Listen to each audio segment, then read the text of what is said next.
Friends, chutney ಮಾಡುವ ಸಾಮಗ್ರಿಗಳು: ಹುರ್ಗಡ್ಲೆ ಸ್ವಲ್ಪ ಎಣ್ಣೆಯಲ್ಲಿ ಫ್ರೈ ಮಾಡ್ಕೊಂಡಿನಿ. ಕೊಬ್ಬರಿ, ಕರಿಬೇವು, ಶೇಂಗಾ ಕೂಡ ಫ್ರೈ ಮಾಡ್ಕೊಂಡಿನಿ. ಮೆಣಸಿನಕಾಯಿ ಕೂಡ ಫ್ರೈ ಮಾಡ್ಕೋಬೇಕು. ಇಲ್ಲಿ ಎಲ್ಲ ಅಂದರೆ ಹಸಿ ಶುಂಠಿ ಹಾಕ್ತಾಯಿದ್ದೀನಿ. ರುಚಿಗೆ ತಕ್ಕಷ್ಟು ಉಪ್ಪು, ಒಂದು ಸ್ವಲ್ಪ ನಿಂಬೆ ರಸ. ಈಗ ಇದನ್ನು ಮಿಕ್ಸಿ ಜಾರಿನಲ್ಲಿ ನುಣ್ಣಗೆ ರುಬ್ಕೊತೀನಿ. ರುಬ್ಕೊಂಡಾಗಿದೆ. ಚಟ್ನಿ ತೆಗಿತಾಯಿದ್ದೀನಿ. ನೋಡಿ, ನಾನು ಗಟ್ಟಿ ಚಟ್ನಿ ಮಾಡಿದ್ದೀನಿ. ಆಮೇಲೆ ಬೇಕಿದ್ರೆ ತೆಳು ಮಾಡ್ಕೋಬೋದು. ಈಗ ಒಗ್ಗರಣೆಗೆ ರೆಡಿ ಮಾಡ್ತೀನಿ. ರೆಡಿ ಮಾಡ್ತಾಯಿದ್ದೀನಿ. ಎಣ್ಣೆ ಕಾಯಿಸಿಟ್ಟಿದ್ದೀನಿ. ಉದ್ದಿನಬೇಳೆ,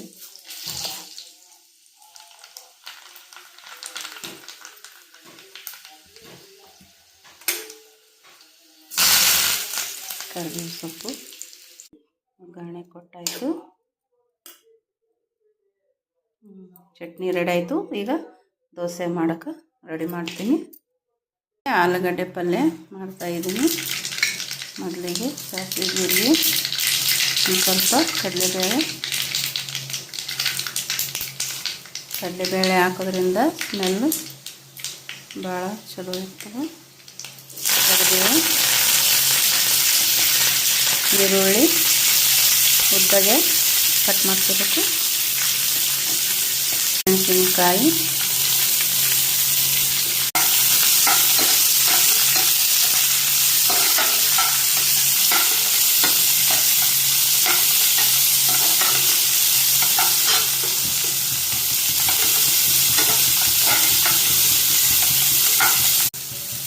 ಸ್ವಲ್ಪ ರುಚಿಗೆ ತಕ್ಕಷ್ಟು ಉಪ್ಪು, ಅರಿಶಿಣ,